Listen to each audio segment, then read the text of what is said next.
Oke, Assalamualaikum warahmatullahi wabarakatuh. Perkenalkan, nama saya Reza Ardiansyah.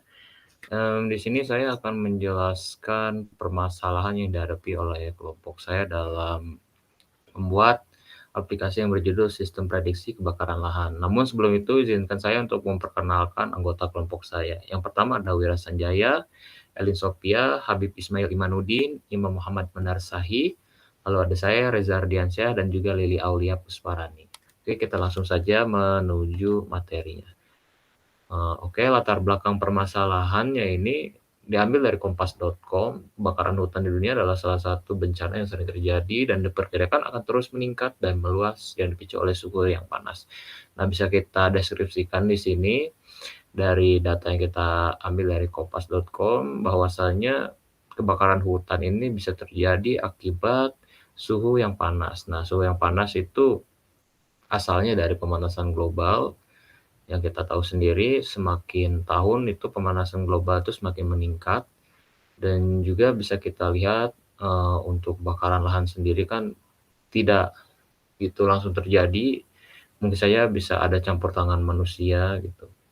Dan juga faktor alam ya, faktor alam yang mungkin tempatnya gersang, panas, dan mengakibatkan kebakaran hutan secara meluas gitu. Untuk solusi, di sini kita membuat sebuah web app yang berfungsi untuk memprediksi kebakaran hutan. Dengan metode forecasting yang menggunakan algoritma neural network, web app ini mengambil keputusan berdasarkan hasil mengelola dari kebakaran yang sudah terjadi sebelumnya gitu. Dari suhu, kecepatan angin, pola hujan dalam kurun waktu 1 bulan. Nah, dalam hal lainnya yang akan kita gunakan itu sebagai perhitungan. Nah, bisa solusi yang kita pakai ini berupa sebuah web app di mana kita menggunakan uh, algoritmanya itu neural network dan juga metodenya itu forecasting, yaitu peramalan gitu. Jadi kita menggunakan data time series berupa data sebelum-sebelumnya, data kebakaran hutan 1 atau 2 tahun kita pakai untuk penelitian apakah nanti di masa depan akan terjadi kebakaran hutan lagi atau tidak. Oke, mungkin segitu dari saya dan selanjutnya akan dilanjutkan oleh teman saya. Sekian dan terima kasih. Dataset yang kami gunakan yaitu dataset Algerian Forest Fire yang didownload dari UCI. Data ini diambil dari bulan Juni hingga bulan September pada tahun 2012. Dalam dataset ini terdapat banyak sekali atribut, dan dari salah satu atribut itu ada yang kami jadikan label. Yang pertama yaitu temperatur. Temperatur merupakan suhu yang menunjukkan derajat panas suatu benda. Semakin panas suatu benda, maka semakin tinggi pula temperaturnya. Yang kedua yaitu relative humidity, atau bisa disebut juga kelembaban relatif. Merupakan istilah yang digunakan untuk menggambarkan jumlah uap air yang terkandung di dalam campuran air udara dalam fase gas. Selanjutnya yaitu wind speed, atau bisa disebut juga kecepatan angin, yang merupakan sebuah kuantitas atmosferik fundamental. Selanjutnya ada rain atau hujan, yang merupakan sebuah presipitasi yang berwujud cairan. Berbeda dengan presipitasi non-cairan seperti salju, batu es, dan slit. Selanjutnya yaitu ada Fine Fuel Moisture Curve atau FFMC yang menunjukkan tingkat potensi kemudahan terjadinya kebakaran yang ditunjukkan dari parameter cuaca pada bahan-bahan ringan yang mudah terbakar di lapisan atas permukaan tanah. Contohnya seperti alang-alang dan lain-lain. Selanjutnya yaitu ada Dew Moisture Code yang merupakan sebuah peringkat numerik dari kelembaban rata-rata dari lapisan tanah organik yang tidak padat dengan kedalaman yang sedang. Lalu ada Draw Code yang merupakan tingkat potensi kemudahan terjadinya kebakaran yang ditinjau dari parameter cuaca pada bahan organik padat. Selanjutnya ada Initial Spread Index atau ISI yang merupakan peringkat numerik dari tingkat penyebaran api yang diharapkan. Selanjutnya ada Build Up Index atau BUI ini merupakan numerik dari jumlah total bahan bakar yang tersedia untuk pembakaran dan merupakan kombinasi dari DMC dan DC, yaitu Deep Moisture Code dan Drew Code. Selanjutnya ada Fire Water Index, yang merupakan peringkat numerik dari intensitas kebakaran. Lalu yang terakhir ada classes atau kelas, atribut kelas yang menunjukkan jika not fire tidak akan terjadi kebakaran dan jika fire terjadi kebakaran. Atribut classes ini dijadikan juga sebagai label dari dataset ini. Perkenalkan, nama saya Imam Muhammad Manarsahih. Di sini saya akan menjelaskan tentang sumber data. Yang pertama ada temperatur atau suhu udara. Kita bisa mendapatkan hasilnya atau datanya dengan menggunakan alat bernama termometer. Kemudian ada relative humidity, kelembapan udara, kita bisa mendapatkannya dengan alat bernama hygrometer. Terus selanjutnya ada wind speed atau kecepatan angin, kita bisa mendapatkan datanya dengan alat bernama anemometer. Kemudian ada curah hujan, kita bisa mendapatkannya hasil datanya dengan alat bernama ombrometer. Untuk selanjutnya ada Firefall Moisture Code. Kode ini digunakan untuk indikator potensi penyurutan api sehingga menjadi kebakaran pada suatu daerah. Kemudian ada Dove Moisture Code.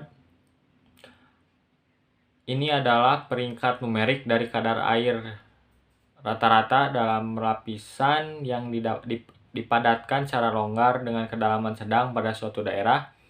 Kemudian ada Draw Code. Kode ini digunakan sebagai indikator potensi membaranya api pada suatu daerah apabila terjadi kebakaran dan potensi akan timbulnya kabut asap pada suatu daerah tersebut. Kemudian ada Initial Spread Index. Kode ini menunjukkan bagaimana kebakaran akan menjalar atau merambat setelah adanya kebakaran kecil atau penyurutan api pada suatu daerah. Kemudian ada Build Up Index, yakni peringkat numerik dari jumlah total bahan bakar yang tersedia apabila di suatu daerah terjadi kebakaran. Kemudian ada Fire Weather Index, yakni kode yang digunakan sebagai indikator perakiraan kesulitan pengendalian kebakaran pada suatu daerah. Sekian, terima kasih. Metode yang akan digunakan yaitu adalah metode forecasting. Forecasting adalah sebuah metode yang digunakan untuk memperkirakan informasi yang bersifat prediktif dalam menentukan arah di masa depan dengan menggunakan data historis sebagai acuan. Forecasting juga bisa disebut sebagai peramalan atau meramalkan masa depan. Jadi forecasting biasa digunakan untuk memprediksi hal-hal yang akan terjadi di masa depan berdasarkan data atau berbagai acuan historis di masa lalunya. Yang kedua, algoritma yang digunakan yaitu neural network. Neural network adalah proses yang terdistribusi besar-besaran secara paralel yang dibuat dari unit proses sederhana yang mempunyai kemampuan untuk menyimpan pengetahuan berupa pengalaman dan dapat digunakan untuk proses lain. Neural network juga mengadopsi kemampuan otak manusia yang mampu memberikan simulasi atau rangsangan proses dan memberikan output. Fungsi lain dari neural network antara lain diantaranya mengklasifikasikan sebuah pola, menetapkan pola yang telah diinput, menyimpan pola untuk dipanggil kembali, memetakan pola-pola dan sejenisnya, dan memprediksi sebuah prediksi. Baik, selanjutnya saya akan menjelaskan cara penyelesaian algoritma ini. Pada algoritma ini, dapat menerima beberapa input pada saat bersamaan, atau paralel. Kemudian, di setiap input diberi sebuah wedge dan dihubungkan dengan hidden layer. Dan setiap input yang sudah diberi bobot akan dijumlahkan dengan rumus seperti ini. Nah, wake sum ini dikerjakan pada setiap hidden layer node. Kemudian, hasil tersebut ditransformasikan menggunakan activation function. Nilai fungsi ini digunakan sebagai dasar untuk mengubah bobot dengan aturan yang pertama, jumlah bobot sinyal input dibandingkan dengan ambang batas atau threshold untuk menentukan neuron output. Nah, yang kedua, jika jumlah lebih besar dari threshold atau sama dengan, maka output sama dengan 1. Sebaliknya, jika kurang dari threshold sama dengan 0. Namun, neuron model pertama ini memiliki kelemahan. Salah satu kelemahannya dari model neuron pertama adalah tidak ada aturan bagaimana melakukan training. Nah, pada akhir 1950-an, Frank Rosenblatt dan beberapa peneliti lain mengembangkan suatu model neuron model lain yang disebut perceptron. Nah, perceptron ini sudah terdapat training rule yang akan mengubah terus weight dan biasnya terus-menerus sampai mendapatkan hasil output yang diharapkan. Seperti itu. Sekian penjelasan dari saya. Mohon maaf bila ada banyak kesalahan. Terima kasih. Oke, sebelumnya perkenalkan, nama saya Wira Sanjaya. Di sini saya akan menjelaskan bagaimana cara mengimplementasikan algoritma neural network dalam sebuah program. Nah, sebelumnya saya akan flashback sedikit bagaimana neural network itu bekerja terlebih dahulu sebelum kita ke programnya. Nah, dalam neural network itu ada 3 hal yang harus kita tetapkan terlebih dahulu. Yang pertama itu ada wake atau bobot. Nah, bobot ini itu digunakan untuk membantu perhitungan fungsi aktivasi. Nah, jadi sebelum input menuju fungsi aktivasi, dia harus diperhitungkan dengan nilai bobotnya terlebih dahulu. Gitu. Kemudian ada learning rate. Nah, ini itu adalah salah satu parameter training untuk menghitung nilai koreksi bobot pada waktu proses training. Nah, jadi saat proses training itu dilakukan, nilai bobot ini itu selalu diperbarui setiap proses data trainingnya. Nah, learning rate ini tuh mempunyai nilai berkisar dari 0 sampai 1. Nah, semakin mendekati 1 itu semakin bagus. Sebelumnya learning rate ini juga kita bebas menetapkannya. Jadi tidak ada rumus tertentu gitu ya. Kita bisa langsung menentukan nilainya. Seperti 0,9, 0,8, atau 1. Itu boleh ya. Kemudian selanjutnya itu ada threshold. Nah, threshold ini itu terinspirasi dari cara kerja saraf otak manusia. Nah, di mana nilai threshold ini adalah nilai ambang yang menjadi patokan untuk menentukan reaksi.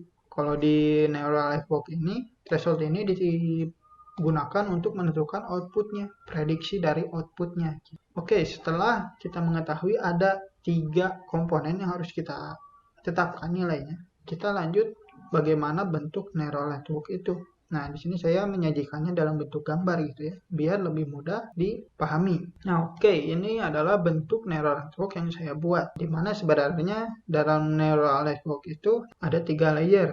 Nah, yang pertama itu ada layer input, di mana ini tuh berisikan input-input yang akan dimasukkan ke dalam neural network ini ya. Kemudian ada hidden layer, di mana hidden layer ini berisikan perhitungan yang dilakukan. Yang terakhir itu ada layer output, di mana ini itu jelas berisikan output yang keluarnya. Nah, kemudian seperti saya bilang sebelumnya, bahwa nilai input ini tidak langsung ke activation function, di mana dia itu harus diperhitungkan dengan weight-nya. Nah, nilai input ini itu jumlahnya berdasarkan atribut yang digunakan gitu ya. Jadi misal atributnya ada 4, berarti inputnya ada 4 juga gitu. Kemudian weight juga sama. Jumlahnya itu disesuaikan dengan nilai inputnya. Nah, kemudian ini tuh dilakukan perhitungan. Nah, rumusnya itu bagaimana? Nah, ini adalah rumus pertama yang akan dilakukan. Di mana nilai V ini akan berisikan penjumlahan dari nilai input dikali dengan nilai bobotnya. Gitu. Jadi input semua ini, X1, X2, X3, dan bobotnya juga akan dikali dan dijumlahkan semuanya dan disimpan dalam variabel V gitu. Nah, setelah perhitungan ini selesai, proses selanjutnya adalah activation function, di mana pada activation function ini akan menentukan prediksi outputnya gitu ya, di mana jika nilai V ini kurang dari threshold, maka outputnya apa gitu ya, misalkan Y1. Kemudian jika lebih dari threshold maka Y2. Kemudian setelah proses ini selesai maka akan dilakukan pengecekan errornya di sini ya. Y ke N dikali Y aksen N, di mana Y ke N ini adalah data realnya, Y aksen N ini itu adalah hasil dari activation functionnya gitu.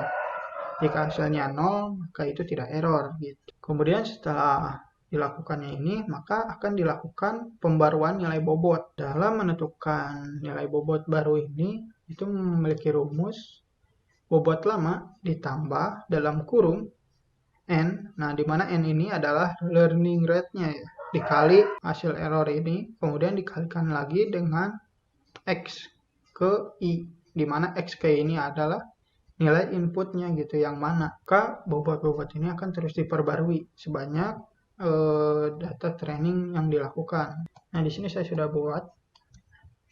Seperti sebelumnya, yang pertama dilakukan itu adalah menentukan jumlah data yang akan di-trainingnya.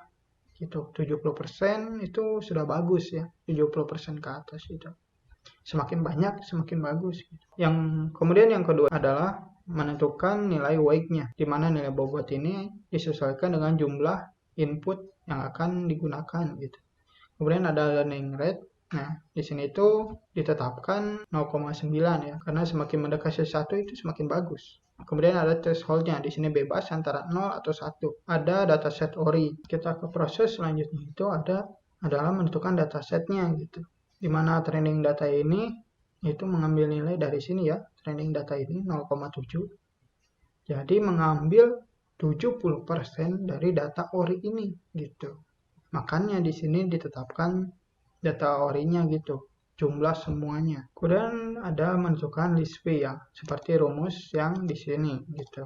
Menentukan nilai V, kemudian ada list errornya untuk ini, kemudian ada prediction. Nah, di mana prediction ini tuh menyimpan nilai dari hasil perhitungan activation function. Jadi setiap recordnya ini akan disimpan di prediction ini gitu.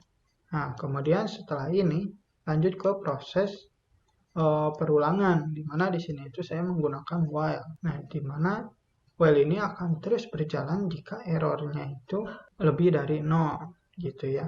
Di mana di sini itu saya sudah menetapkan nilai error itu adalah 1 terlebih dahulu. Nah, terus dari perulangan ini lanjut.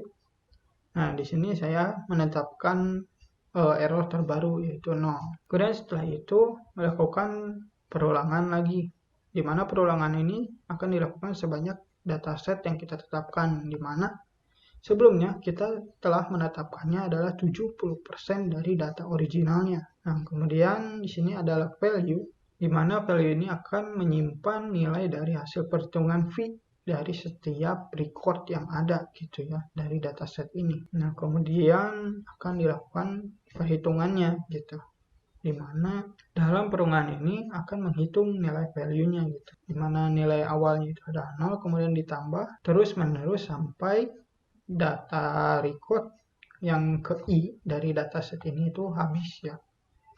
Nah, kemudian setelah perhitungan value ini selesai, maka akan disimpan ke dalam list value gitu ya. Kemudian akan melakukan prediction gitu. Kemudian ada list error gitu, di mana list error ini akan menyimpan dari setiap hasil perbandingan prediksi dari activation function yang ini dengan nilai prediksi yang realnya gitu ya, dari data setnya. Jadi akan dibandingkan. Kemudian setelah itu melakukan perulangan kembali. Nah, di mana perulangan yang ini itu dilakukan untuk memperbarui nilai bobotnya. Setelah itu kembali lagi ke proses yang awal ini. Nah, kemudian setelah semua datasetnya telah menemukan hasil akhirnya gitu, maka akan dicek dari list error yang didapatkan gitu. Dilakukan kembali perulangan untuk mengecek errornya. Nah, di mana dalam perulangan error ini dilakukan dengan cara menambah nilai error yang ini.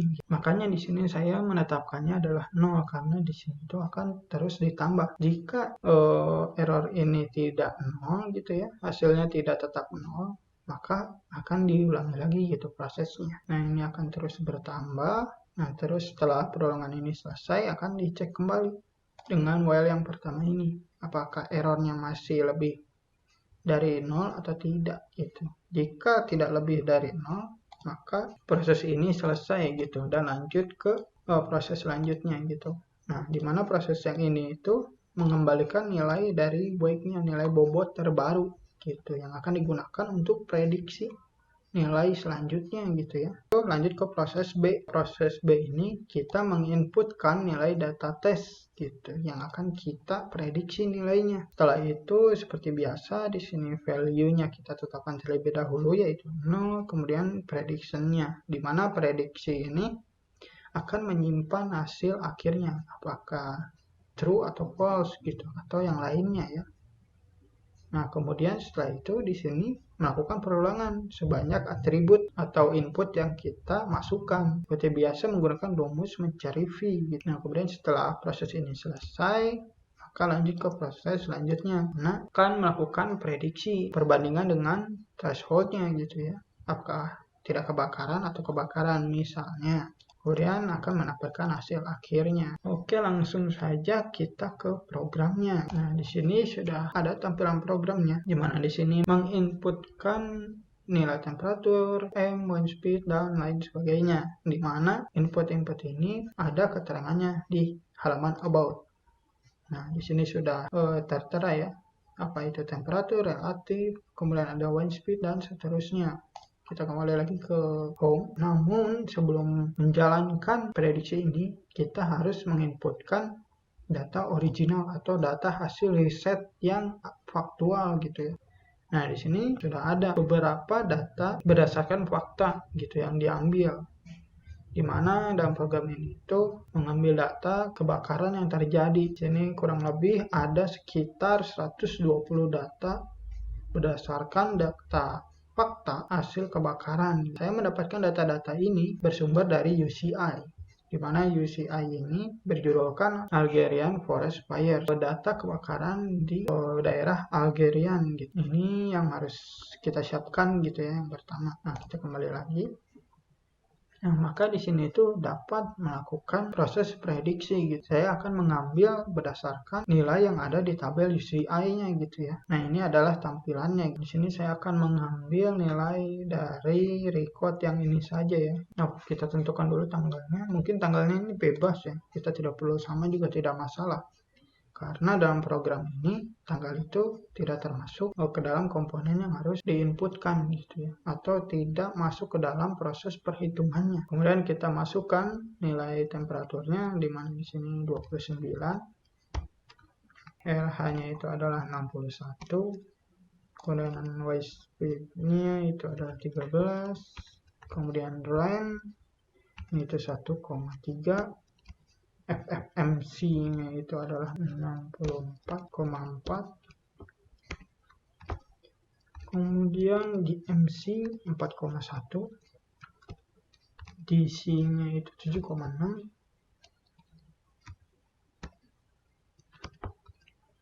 Isinya itu 1. Kemudian BUI-nya itu adalah 3,9.